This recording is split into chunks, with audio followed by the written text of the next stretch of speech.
마태복음은 창세기에서부터 계시록까지 성경의 주제는 예수 그리스도이시기 때문에 어느 본문이든지 어느 책이든지 예수 그리스도를 어떻게 묘사하고 있는가에 관심이 있어야 합니다. 마태복음은 성취라는 단어로 마태복음을 설명할 수 있습니다. 예언의 성취, 율법의 성취. 의외로 마태복음은 이스라엘이 회복된다는 성취, 이방인을 구원하고 이스라엘을 구원하는, 잃어버린 양을 찾는 그 하나님의 심정을 마태가 이야기를 합니다. 마가는 종으로 오신 예수 그리스도, 섬기러 오신 예수 그리스도. 그래서 마가복음을 보면 아무든지 나를 따라오려거든 자기를 부인하고 자기 십자가를 지고 나를 따르라 라고 하는 것이 마가복음에 나타난 예수 그리스도의 모습이죠. 누가는 사도행전과 연관해서 예수님을 봐야 합니다. 누가복음과 사도행전에서는 온 인류를 구원하신 예수 그리스도, 온 세상을 구원하는 예수 그리스도가 그려져 있습니다. 요한복음에는 어떻게 예수 그리스도가 설명되어져 있느냐? 말씀이 육신이 되신 예수 그리스도가 설명이 되어져 있습니다. 이 큰 요한복음을 우리가 큐티할 때는 말씀이 육신이 되신 예수 그리스도라는 큰 그림, 은혜와 진리가 충만한 예수 그리스도라는 이 그림을 그리고 그 안에 나타난 7가지 기적이라든지 또 7가지 나는 누구다, 예수님이 자기 정체성을 분명하게 얘기를 하지요. 요한복음은 굉장히 선택된 단어, 선택된 사건, 선택된 문장을 활용해서 요한복음이 기록되어 있습니다. 그 중에 하나의 사건이 가늠하다 현장에 붙잡힌 여자가 예수를 만나는 사건입니다. 어저께 조정민 목사님이 잘 설명해 주셨지만 오늘 본문과 연관되기 때문에 한두 마디를 좀 더 나누고 싶습니다. 가늠하다 현장에 붙잡힌 그 여인의 사건에서 우리가 배우는 것이 몇 가지 굉장히 많은데, 그래서 설교는요 한 본문을 가지고 설교를 서너 개를 만들 수 있어요.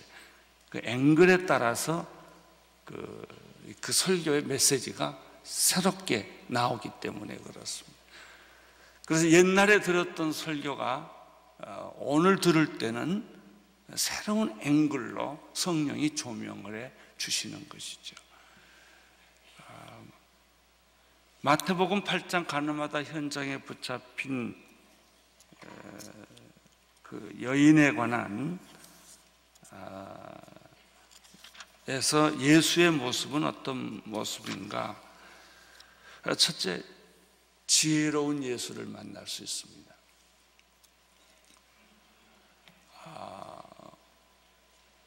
바리새인들이 시험에 덫을 쳐놨어요.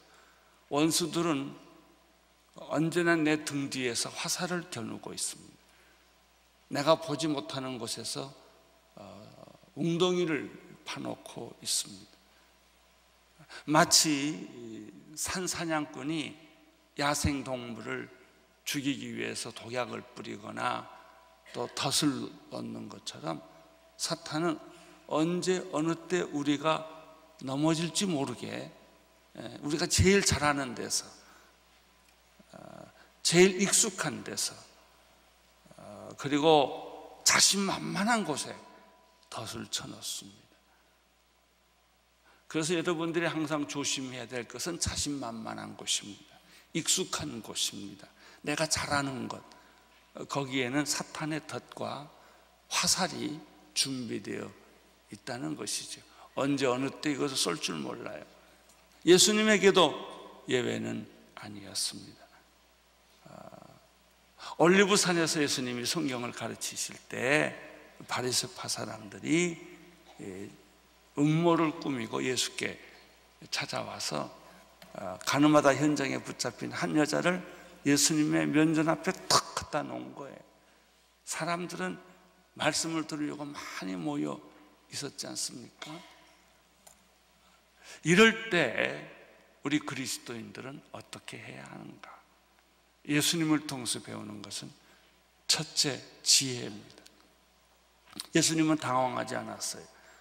그런 사건을 만났을 때, 그런 사람을 만났을 때, 그런 공경에 빠졌을 때 예수님은 땅에다 글을 쓰는 그런 여유를 가졌습니다. 그리고 예수님은 이런 상황에서 어떻게 이 사람들하고 싸울 수도 없고 소리 지를 수도 없고 논쟁할 수도 없고 이 위기의 상황을 빠져나가는 방법이 하나님의 지혜입니다. 우리가 이 세상을 살아나가는데 필요한 것이 지혜입니다. 지식보다는 지혜가 필요합니다. 지식이 우리를 구원하는 것이 아니라 지혜가 우리를 구원하는 것입니다. 어떻게 상처 주지 않고 이 사람하고 싸우지 않고 나를 괴롭히는 사람들을 피해 나가는가? 우리는 이 바리새파 사람들이 던져놓은 덫에 아주 지혜롭게 성경적으로 하나님의 뜻에 맞게 피해가는 예수 그리스도를 만나게 됩니다. 두 번째 예수님에 대해서 배우게 되는 것은 뭐냐면 말씀의 위력을 보여주신 예수 그리스도예요. 예수님께서 이런 공경에 빠졌을 때 그가 글을 썼다, 땅에다 기도했다는 뜻이에요. 그리고 생각을 하신 거예요. 그리고 하나님이 주신 말씀을 던졌어요. 죄 없는 자 먼저 돌로 쳐라. 그것은 인간의 원죄와 양심을 건드는 문제였습니다. 아무리 바리새파 사람들이라 할지라도 그 말씀의 능력 앞에 어린이부터 어른에 이르기까지 슬금슬금 다 피했다는 거예요. 이것이 말씀의 능력이에요. 여러분을 구원할 수 있는 것이 말씀의 능력입니다. 매일 아침 하나님의 말씀을 내가 잘 아는 말씀이라 할지라도 또 읽고 또 읽어보면 거기에 새로운 지혜와 능력이 나타나는 것입니다. 힘들고 어려울 때 성경을 보십시오. 말씀을 보십시오. 힘들고 어려울 때 소리 지르지 말고 침묵하십시오. 그러면 하나님이 가르쳐 주세요. 보여주세요. 그 하나님이 가르쳐 주시고 보여주신 길대로 가면 축복이 오는 것입니다. 토요일은 간증한 날이라 나도 간증하라고 우리 목사님이 그러셔서 40일 감증 하나 하겠습니다. 지난번 40일 새벽기도 시작할 때 제가 한 일주일 정도 성경을 새벽기도 인도하고 일본으로 가지 않았습니까? 일본에 가서 또 투석을 시작을 했습니다. 투석을 시작한 지 30분 만에 가슴에 통증이 왔어요. 이상했어요. 처음 경험하는 거예요. 몸이 아주 이상해요. 그래서 간호사님을 불러서 나 혈압 좀 재보라고 그랬더니 위에 혈압이 70으로 내려왔어요. 밑에 혈압은 거의 재피지가 않아요. 그러더니 얼른 투석을 스톱을 시키더라고요. 물 빼는 걸 스톱시키고 투석을 스톱시키고 주치의가 뛰어오더니 EKG 심장 조사를 그 자리에서 해보더니 저를 시트 채로 그냥 들고 바로 그 옆에 있는 심장센터로 데리고 들어갔어요. 심근경색과 심장마비가 온 거예요. 10분, 20분만 늦었으면 저는 여러분의 얼굴을 못 봐요. 그렇게 아주 급했어요. 심장센터로 가자마자 주치의가 따라오고 빨리 사인하라는 거예요. 수술 들어가야 된다는 거예요. 그래서 그 즉시 제 아내가 12시에 오기로 했는데 옥상에 와야 내가 와이프하고 의논하고 내가 수술을 결정하겠다고 그랬더니 그럴 시간이 없대. 그래서 그냥 사인하고 수술실로 내려가서 전신 마취를 해야 되는데 전신 마취할 시간이 없으니까 국소 마취를 해가지고 심장에 혈관 2개가 막혔어요. 투석을 하기 때문에 거의 이게 붙어버린 거예요. 그러니까 이제 전신 마취를 하면 내가 소리를 못 듣는데 국소 마취를 하니까 수술하는 소리가 다 들리는 거죠. 가슴이 아프고 이 아래가 아프고 뭐 그래도 할 수가 없지요. 혈관 동맥이 막혔기 때문에 초고속 드릴로 거기를 전부 갈고 고무풍선을 넣고 스텐트를 끼고 2개를 다 완성을 했더니 부정맥이 또 온 거예요. 이게 부정맥이 오면은 전기 그 왜 우리 영화에서 보는 거 있잖아요. 가슴에다 탁 대면 하는 거 그거를 해야 돼요. 그래서 또 그거는 마취를 안 하면은 견디지를 못해서 그렇게 해가지고 또 다시 정상으로 돌아왔어요. 병원에 한 3일 입원하고 한 2주 정도 고통을 느낀 후에 다시 옛날 상태로 돌아왔어요. 정상으로. 제가 그 일을 겪으면서 참 사람 죽는 거 간단하구나. 인간의 육신이라는 것은 이렇게 약하구나. 제가 집에서 그런 쇼크가 왔으면 죽었어요. 오는 도중에 마침 병원에 있었기 때문에 내 투석실 옆에가 심장센터예요. 그래서 그냥 시트째 옮겨가지고 제가 살아날 수가 있었어요. 그리고 생각해 봤어요. 40일 새벽기도 덕분이구나. 우리 성도들이 기도해 주셔서 매일 여러분들이 기도해 주셔서 내가 다시 여러분의 얼굴을 볼 수 있게 됐구나. 두 번째는 아직 내게 할 일이 있구나. 그 할 일 다 하고 죽는구나. 걱정하지 마세요. 여러분 할 일 다 하고 죽습니다. 나는 반드시 그 할 일을 꼭 이루고 내 인생을 마감하겠다. 그런 자신감, 확신감이, 믿음이 생기기 시작을 했어요. 예수님도 위기를 얼마나 많이 당했습니까? 그 위기를 겪으면서 그 위기를 벗어난 방법은 지혜였고 말씀이었습니다.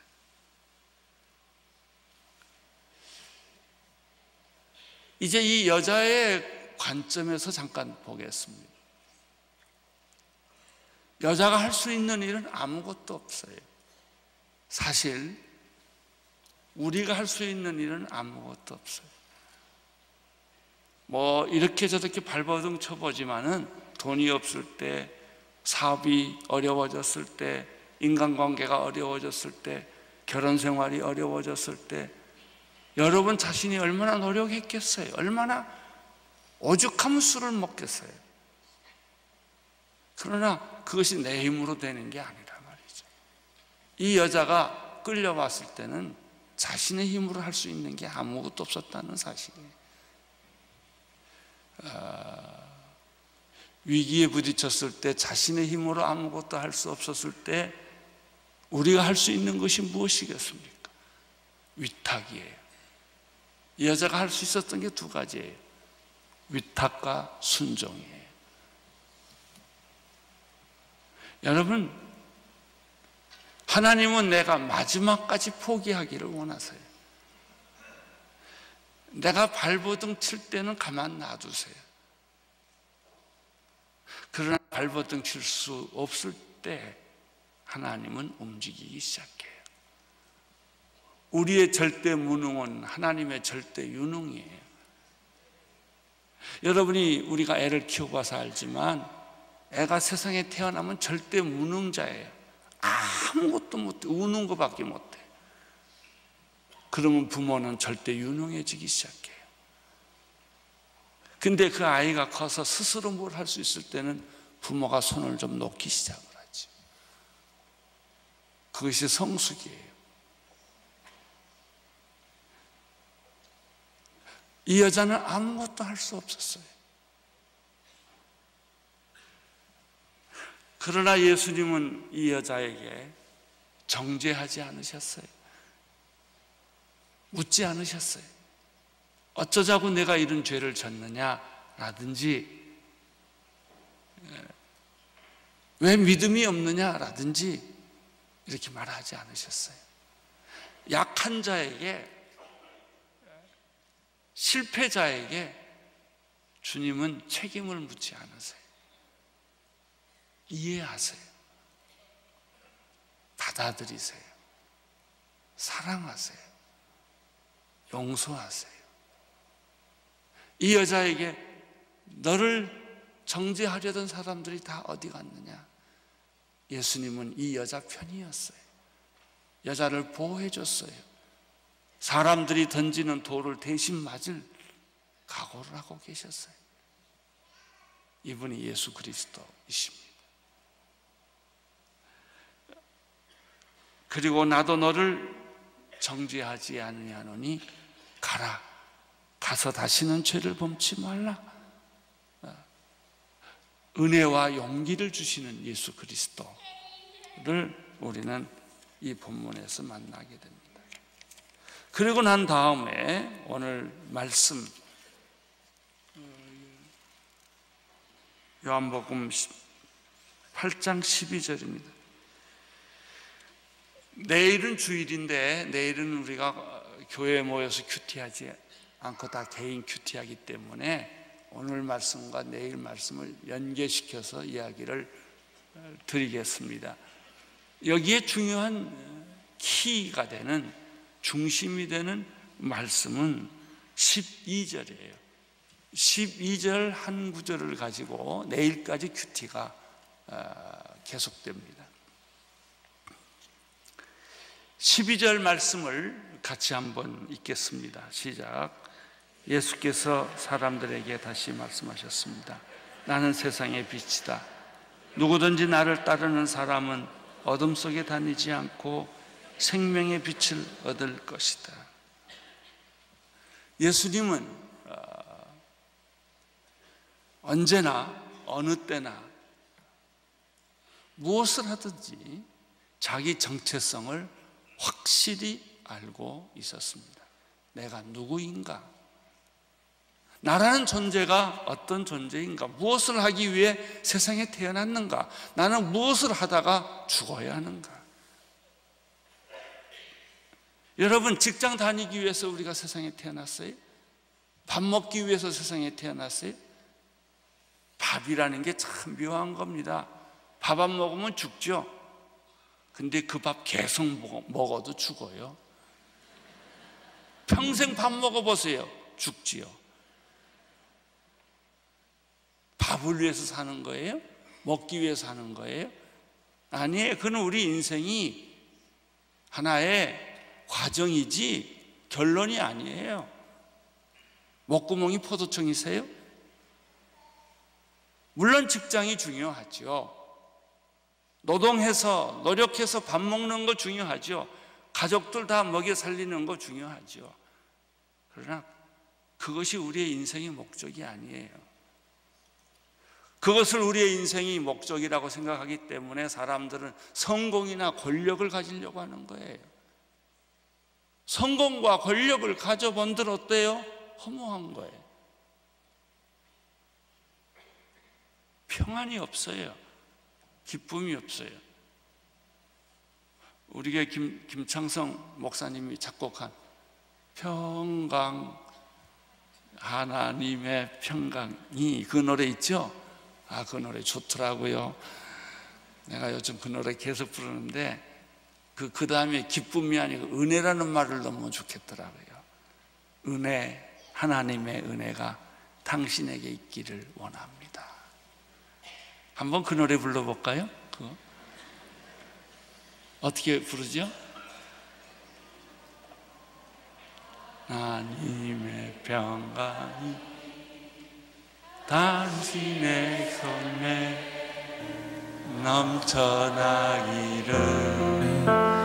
평화와 하나님의 평강이 당신의 삶에 가득하기를 축복합니다. 은혜,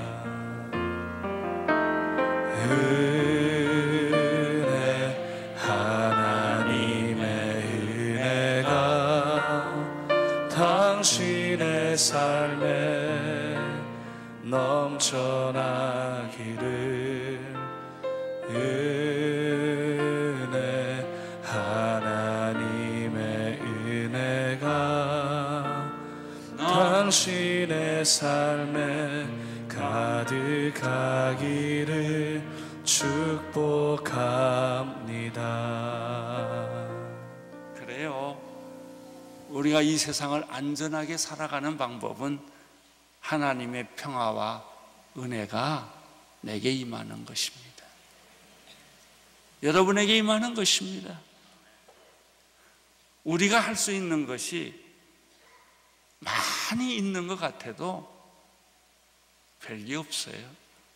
몇 가지가 없어요. 아니, 몇 가지가 없는 게 아니라 아무것도 없어요. 포도주가 떨어진 것과 같은 거예요. 내가 아무것도 할 수 없을 때 하나님이 하셔요. 이것을 경험하는 것이 평화요, 이것을 경험하는 것이 은혜요. 그래서 우리는 하나님 앞에 할 말이 없고 겸손을 하는 게 아니고 안 할 수가 없어요. 겸손을 안 할 수가 없어요. 내가 주장하고, 내가 젊었다고, 내가 돈이 있다고, 내가 힘이 있다고, 내가 할 수 있는 게 아니라고.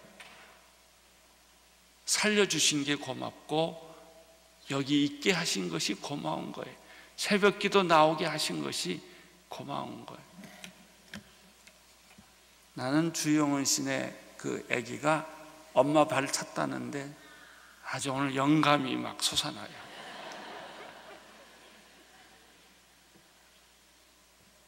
예, 가만 돌이켜보면요, 누군가 나를 도왔어요. 내가 죽을 기회가 참 많이 있었는데 하나님의 보이지 않는 손이 나를 지켜줬다고요. 우리 민족을 지켜준 거예요. 우리 조국을 지켜준 거예요. 저는 그래서요, 북한은 반드시 통일이 되고 해방이 온다고 믿습니다. 그렇게 밤마다 눈물을 흘리고 기도하는 성도들이 있는데, 제가 그 지하실에서 기도하는 성도들을 1년에 100불이면요 1년을 살아요. 그 사람들. 걔 내가 돈을 보내줘요. 그 사람들은 그 돈을 가지고요 100불 주면 50불을 헌금해요. 50불을 다른 사람에게 나눠준다. 100불 가지고 1년을 살아요. 그런데 50불을 나누는 거죠. 그 50불을 받은 사람은 25불을 또 남을 주는 거예요. 제가 그 얘기를 듣고 참 부끄러웠어요. 우리가 하나님을 위해서 뭐 이런 일도 한다 저런 일도 한다고 하지만 참 부끄럽다. 그 사람들을 생각해 보면 부끄럽다. 제가 그런 얘기를 직접 들었어요. 북한에서 탈출한 한 지성인이 저하고 얘기를 하는데 자기가 쇼크를 먹은 것이 있었대요. 북한에 홍수가 났대. 땅굴을 얼마나 많이 파놨던지 그 비가 땅굴 속으로 들어간 거예요. 그래서 무기를 지상으로 내놓을 수밖에 없었대요. 비에 젖어 있기 때문에. 땅굴이 다 드러나서 40년 동안 지하실에서 신앙생활한 사람이 있었대요. 크리스천들이 먹을 걸 갖다 주고. 그래서요, 통일이 되면요, 세계에서 유례 없는 순교사화가 다 드러날 거예요. 예수님은 말씀하셨습니다. 나는 세상의 빛이다. 나는 세상의 빛이다. 이 말은 굉장히 중요한 말입니다.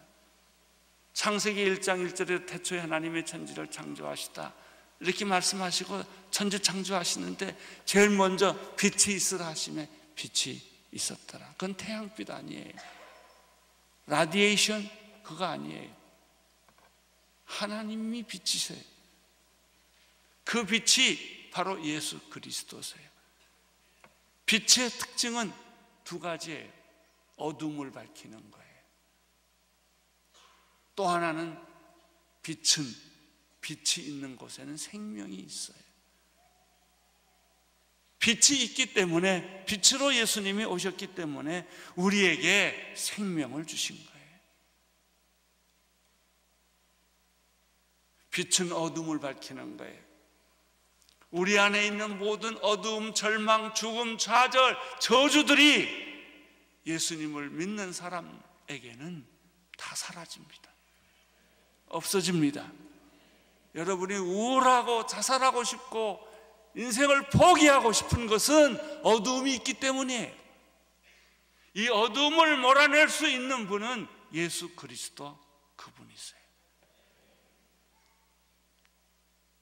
예수님을 영접하십시오.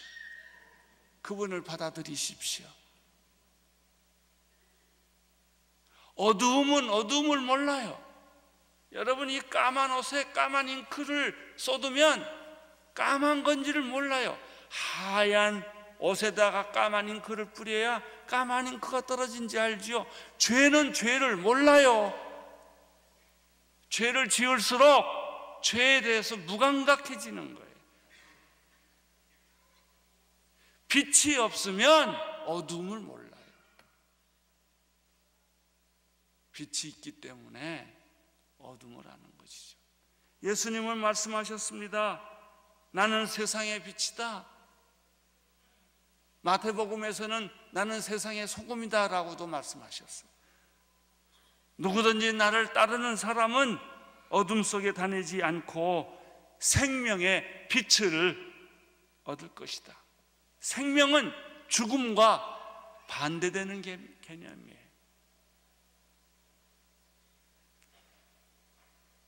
이 물질이라는 것은 생명이 아니에요. 생명은 생명을 낳지요.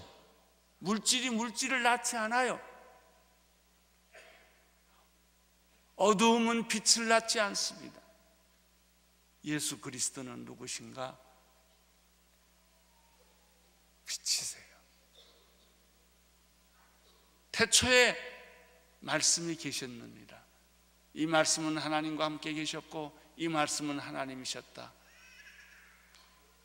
이 말씀 안에 빛이 있었으니 이 빛은 사람들의 생명이다 그랬어요. 이 요한복음에 나오는 말씀이죠. 이 말씀 하나 때문에 논쟁이 일어납니다. 바리새파 사람들이 예수께 말했습니다. 당신이 당신 자신에 대해 증거하니 당신의 증거는 진실하지 못하오.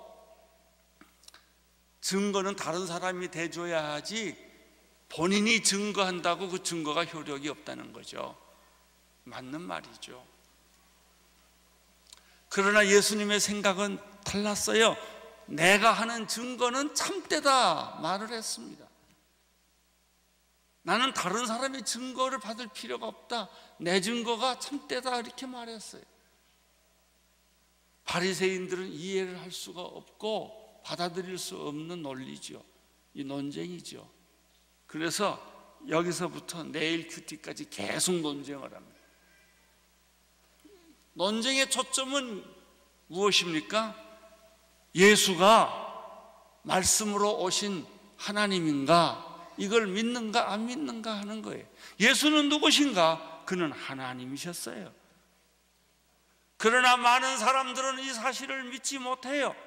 예수는 인간이지 어찌 하나님이냐. 여러분, 예수가 하나님이라면 못하실 게 어디 있어요? 물 위로 걸어가는 것이 뭐가 문제고, 죽은 자를 살리는 것이 뭐가 문제고, 암을 고치는 것이 뭐가 문제예요? 그분이 하나님이신데. 나는 여러분이 예수가 본래 하나님이셨음을 믿으시기를 바랍니다. 그걸 믿는 것이 믿음이에요. 이것만 믿으면 세상이 어떤 태풍이 불고 쓰나미가 오고 지진이 오고 이 세상이 뒤집어지고 지구의 3분의 1이, 계시록에는 지구의 3분의 1이 다 없어진다고 그랬어요. 지금 우리는 그 연습하고 있는지 몰라요.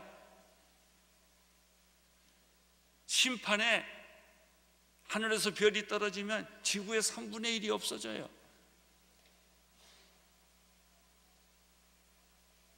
그렇지만 두려워하지 않아요. 입맞은 성도들은 두려워하지 않아요. 성령 받은 사람들은, 하나님의 사람들은 내가 죽을 때나 죽음이 오거나 지진이 오거나 다 마찬가지예요. 내가 병들어서 죽거나 교통사고로 죽거나 지진으로 죽거나 다 똑같은 거예요. 어떤 죽음이 오고 어떤 위기가 온다 할지라도 우리는 두려워하지 않습니다. 그분은 빛이시기 때문에. 혹시 이 설교를 듣는 사람 가운데 요즘 두려움에 사로잡혀 있는 사람들은 오늘 해방 받으시기를 축원합니다.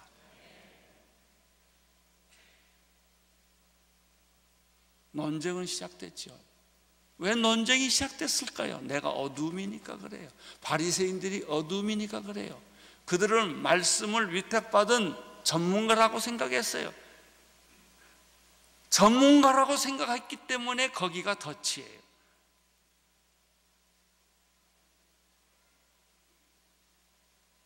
바리새인들은 예수의 말을 받아들일 수가 없었어요. 이해할 수가 없었어요. 그래서 뒤집어진 거예요. 그래요. 예수님의 말씀은 나를 뒤집어 놔요. 나의 기존 종교적인 생각, 종교적인 관습, 나의 기존 개념을 확 뒤집어 놔요. 왜냐하면 그것은 진리가 아니기 때문에. 우리는 진리가 아닌 것을 붙들고 진리인 것처럼 살고 있어요. 그래서 속았다, 인생은 속았다. 인생을 다 살고 나서 느끼는 것은 나는 속았다는 거예요. 논쟁이 시작이 돼요. 이 논쟁은 요점이 간단해.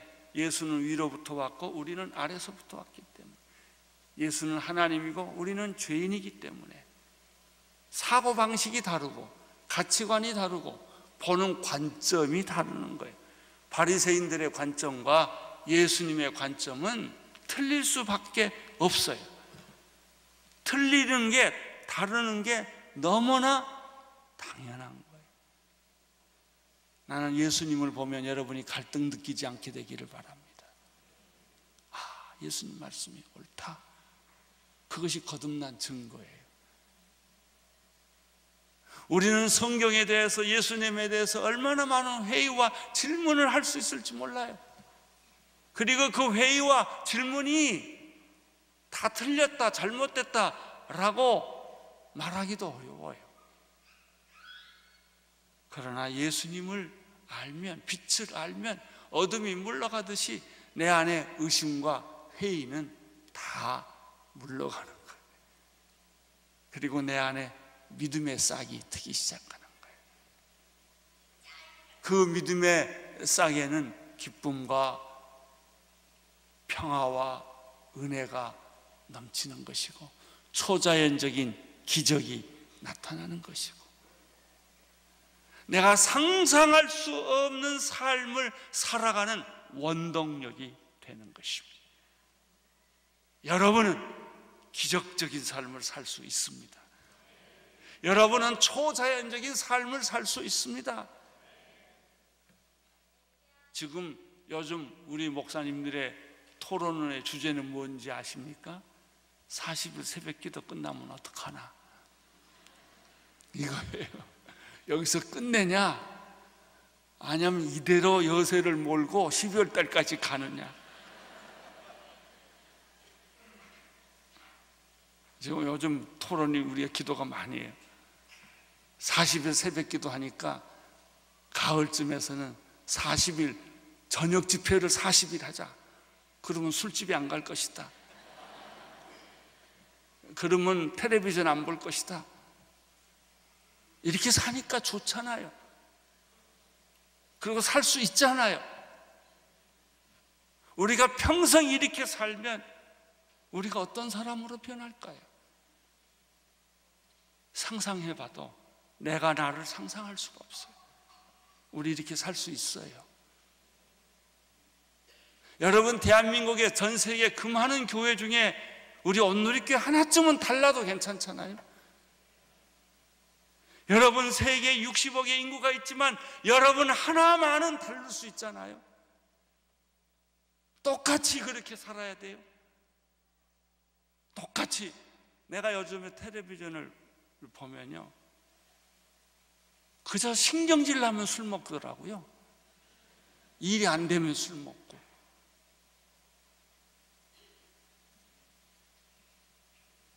은연중에 대한민국 백성들은 다 술 먹는 백성들이 됐어요.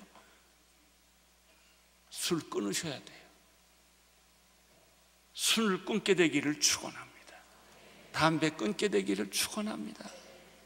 허무하게 인생 살지 않게 되기를 축원합니다. 힘들고 어렵지만 의미 있게, 여러분 최소한요, 내가 나에 대해서 감동이 있어야 돼요. 내가 나를 보고 눈물을 흘리면서 그래, 너 잘했다. 힘들지만 손해봤지만 어렵지만 그렇게 사는 게 옳은 거야. 잘했어. 자기 자신에 대해서 눈물을 흘리는 감동이 있어야 합니다. 사람의 기준인가 하나님의 기준인가? 사람의 시간인가 하나님의 시간인가? 사람의 판단인가 하나님의 판단인가? 예수님은 말합니다. 내가 나를 증거하는 것이 옳도다. 하나님 아버지가 나를 증거하신다. 벌써 20절까지 다 끝냈어요. 사랑하는 성도 여러분, 두려워하지 마세요. 여러분 하늘로부터 오신 분들입니다. 하나님으로부터 오신 사람들입니다. 여러분 세상을 이길 수 있습니다. 환난을 당하나 두려워 말라. 내가 세상을 이기었노라. 우리도 세상 이길 수 있습니다. 사탄을 발로 밟을 수 있습니다. 병을 이길 수 있습니다. 우리는 어떤 운명의 장난 속에서도 살아날 수 있습니다. 하나님의 축복이 오늘 여러분에게 함께 하시기를 축원합니다.